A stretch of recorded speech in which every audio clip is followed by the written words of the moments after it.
Hi again, everybody. Welcome back. This is another example of conservation of energy, but it's going to involve not gravity as the conservative, or as doing the conservative force or doing the conservative work, but rather a spring. Well, actually, I should say it is going to involve gravity, but not primarily gravity, not only gravity. We also have a spring as well, and both of these exert conservative forces. They do conservative work. So what's going to happen to this is that this block right here, this funny shaped block, I think the reason it has points on it is so that it can kind of, you can picture it being caught on this little platform right here and squeezed down some distance, and so your block is going to be caught on the platform just sort of like that. All right? It's kind of a oddly shaped block, but it's going to be caught by the spring and therefore compressing it down some distance right here. Okay? So we have a mass of the block. The mass equals 2 kilograms. All right, and it's dropped from a height of 40 centimeters. All right, well, our our height, our H initial, we'll say, is going to be 40 centimeters. That is 0.40 meters. All right, that's 4/10 of a meter. We have a spring and therefore we've got a spring constant that we're told. So the K constant, the spring constant, is 1,960 newtons per meter. All right, that's our spring constant right here. So we want to find the maximum distance that the spring is compressed. All right, so the spring is going to squeeze down from here to here. We're going to call that X. It's actually in the Y direction, but that compression of the spring, I'll shorten this a little bit. We're going to call X. We're going to solve for that. All right. Now I think right now I'm going to be running out of space soon, so I'm going to take this and kind of compress that down myself and move it up there. So we have a little bit more space to work. All right. So let's take this, and if you recall with the skateboarder problem, we put it in 3 parts. We had the skateboarder, and I'll erase this in a minute, moving along the ground, and then at the top of the ramp, and then at the highest point above the ramp right there. So I made that 1, 2, and 3.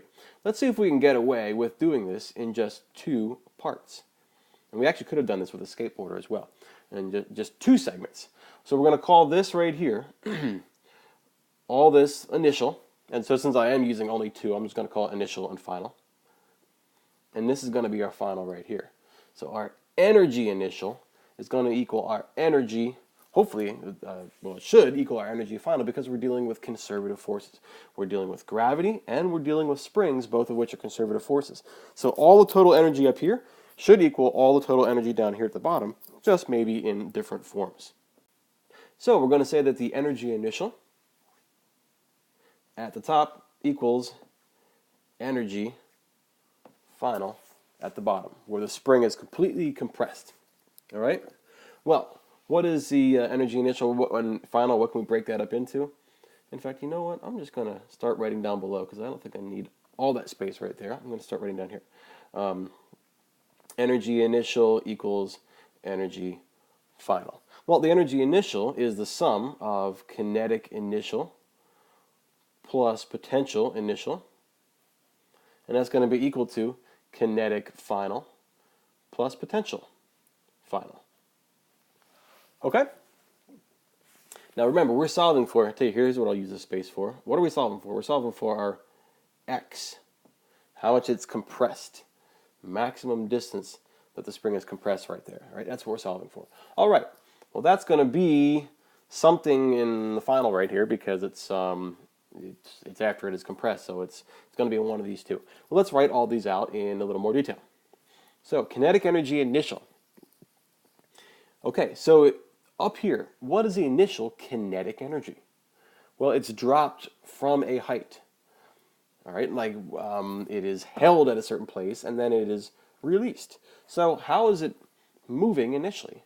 Well, you could say it's dropped from rest, right? It's dropped from rest right here from a height of 40 centimeters. And so if it's dropped from rest, that 1/2 k, give 1/2 mass times initial velocity squared, that's just going to become 0, right? Because the initial velocity was 0. But there is some potential energy initial in there. What is a potential energy? Well, potential energy due to gravity is mgh, right? The mass of this thing times gravity times the height that it originally was. So mgh, or h initial, we'll call it. All right, the height above the spring before it contacts it. That's what that's going to be, and of course the first part's going to be 0. Equals our kinetic final. What is our final kinetic energy? Is it moving? Well, it's interesting because it's dropped from rest, and then it starts accelerating, but then as soon as it hits the spring, it's going to decelerate back to rest again. And so when this spring is completely compressed, that kinetic energy is 0 as well. 1/2 mass times a final velocity, mass times VF, I meant to say, final velocity squared. Well, that's going to be 0 too, because the final kinetic energy is 0. But it does have potential energy final. And what's the final potential energy of this spring that has been compressed right there? Here's where I'm going to be writing down. That's our 1/2 kx squared. That is our final potential energy, and this x right here is the distance that it is compressed. All right, so it goes from having all potential to, as it's moving down here, so this thing is shaped like this, all right? Now it's actually moving as it falls down through, but when it hits the spring and the spring compresses, the spring brings it to rest again. So between the complete initial position and the total final position right here, it just simply went from one form of potential energy to another form of potential energy. So let's solve for that x, because initially and finally there is no kinetic energy, even though there was in the middle. Both of these become 0. So this simplifies pretty nicely to mgh initial equals 1/2 kx squared in the final position. Okay? We should be able to solve for our x pretty easily now. We're going to multiply up this 2, so it comes up over here, and divide by the k. So that's going to be 2 mgh initial divided by k. And then how do we get rid of the x squared right there? Well, we square root both sides. All right, so that is going to be our equation for x. The distance that the spring compresses when the falling block, which again does have kinetic energy in here, but the falling block hits it. It compresses, and that kinetic energy is turned to potential energy in the spring.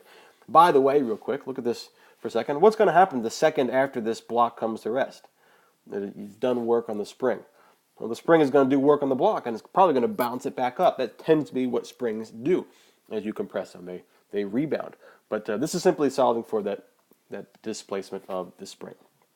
So what's that going to be right there? It's going to be the square root of 2 times the mass of our block, which is 2.0 kilograms, all right, times gravity, 9.81 meters per second squared, times the height above the spring that it was released at. That's 0.40 meters. 0.40 meters.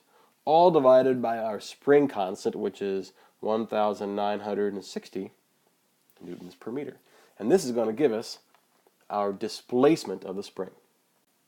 Okay? And I get a value of 0.089 meters. Or that should be, if we move the decimal point over right there, that's going to be 8.9 centimeters that the spring actually compresses. 8.9 centimeters. So we have an initial energy state and a final energy state. If we're dealing with conservative forces, that means all the energy initially is going to be accounted for finally right here. So you could really pick any two positions. We didn't have to talk about the kinetic energy in here because it went from potential to kinetic back to potential, just a different variety of potential. All right, so if you're dealing with conservative forces, the energy change, or the you could say the energy change between any 2 points is going to be 0. But the type of energy just may change. So we went from gravitational potential energy to spring potential energy right here, and we're able to solve for our displacement of the spring. So that's it for example 8.8. Thanks for following along. I'll see you on the next one.